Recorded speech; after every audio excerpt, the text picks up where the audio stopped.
Good evening, good morning, and good night. Welcome to Inappropriate Radio. It's your host, Tashana. Let's get into this. So, hi guys.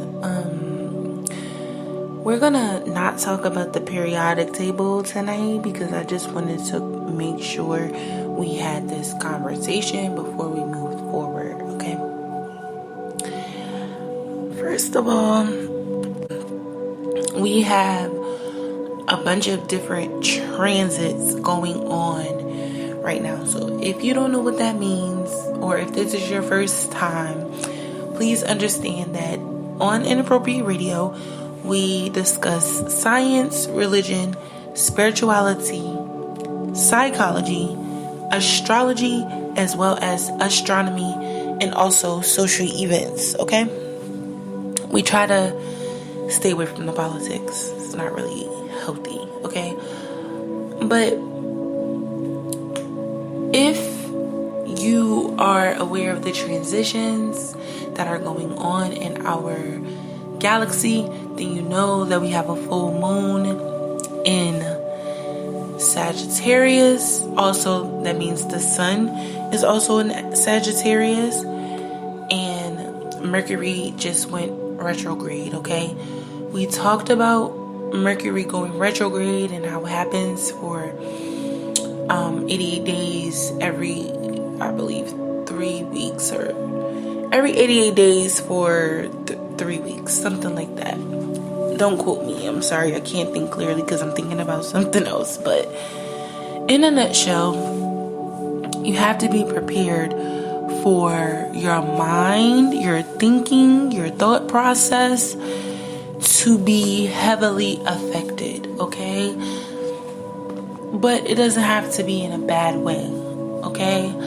Sagittarius has the energy of growth, expansion, higher learning, prosperity, adventure, luck, okay? And those are just the good aspects, okay?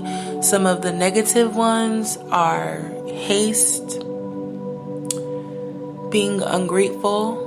And this sign is usually ungrateful because they are so lucky and connected to the spirit world that they take their luck and their blessings for granted a lot of the times, okay?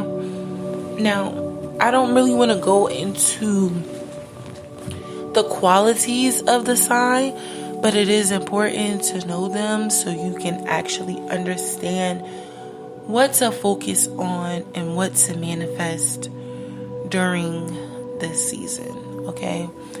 Sagittarius season has always been one of those of luck, love, family for most of us, right?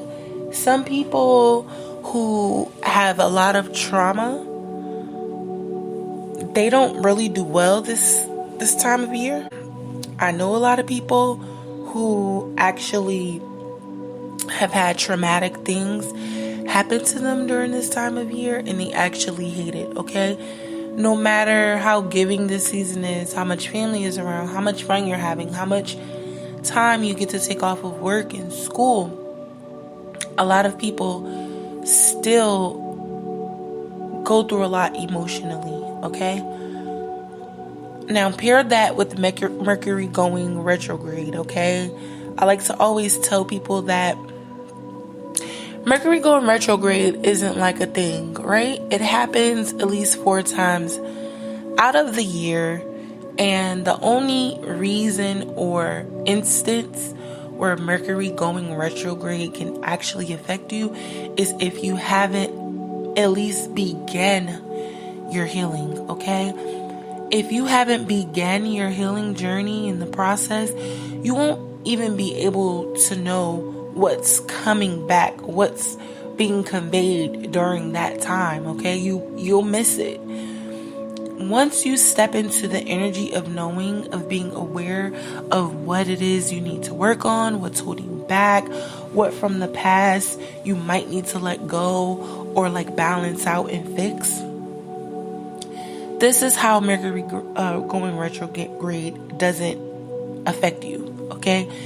You have to be at least beginning the journey where you can heal, okay? You have to understand that a lot of these different placements and transitions and movements of these planets are strictly based on time. Everything has a starting and an ending time. Okay? And it's not even that you have to know when it ends and when it begins, but just understand that these transits are based on seasons, right? These seasons have clocks attached to them. And we've gone over time, right? We haven't really gotten into the overall concept of what time really means and its roots and its origins, but we've discussed it, right? And maybe we'll go back into it so other conversations can make sense, especially when we are speaking of the transits of the planets, because this is energy in motion, okay?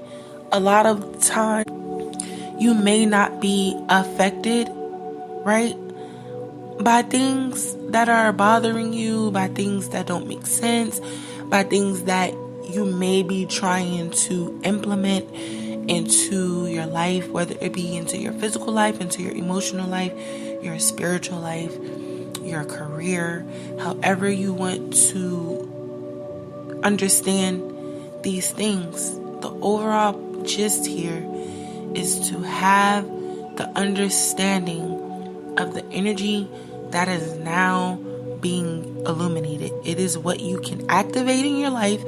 And if you have Sagittarius in any other planets in your ninth house, it'll make sense, right? All of this really requires you learning your birth chart.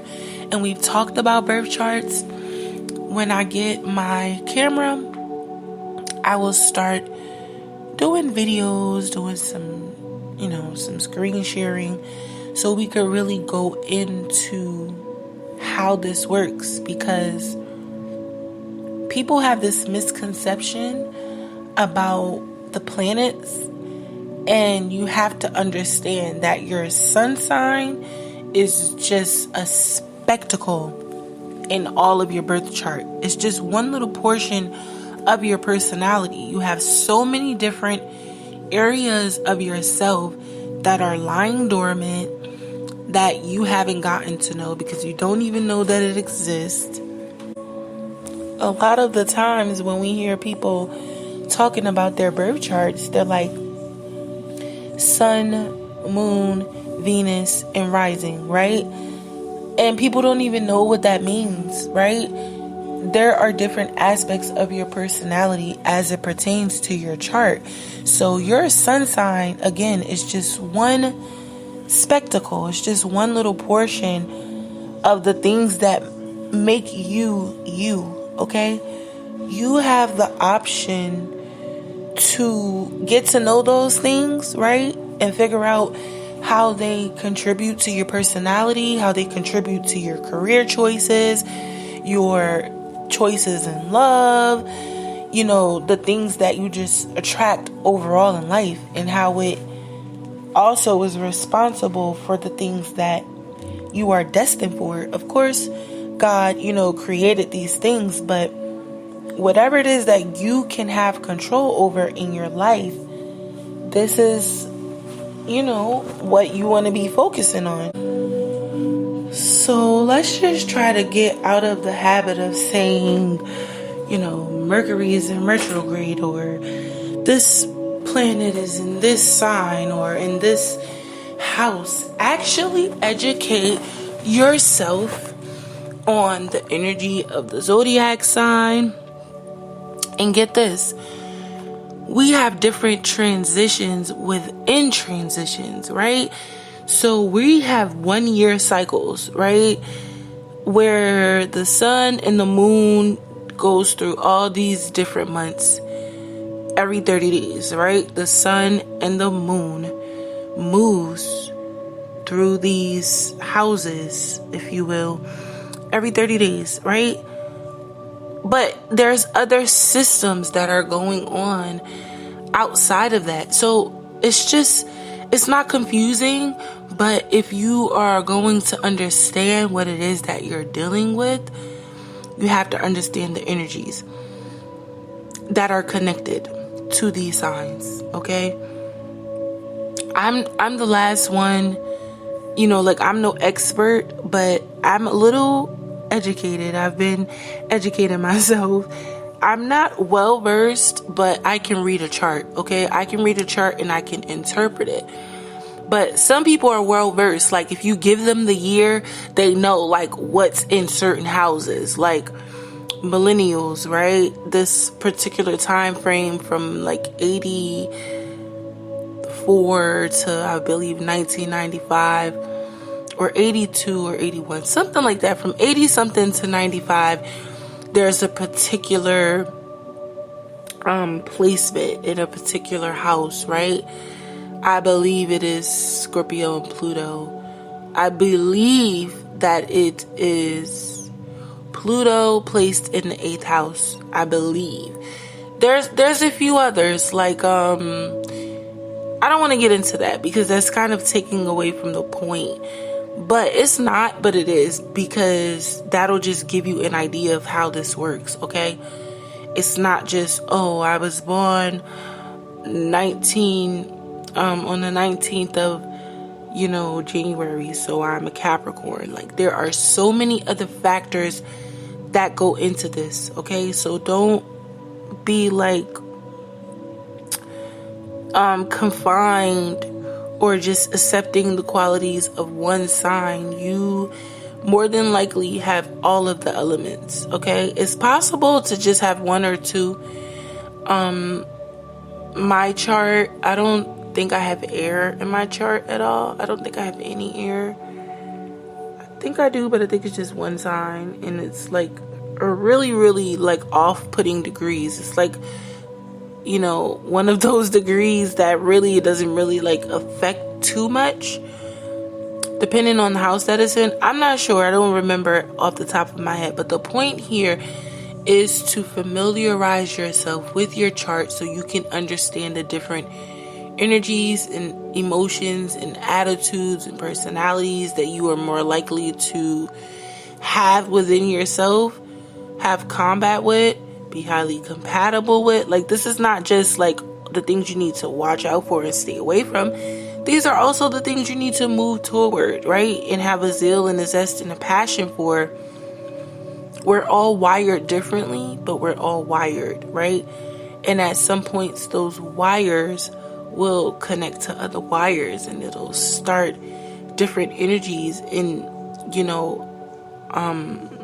transmissions to come alive. So you don't have to allow yourself to be confused.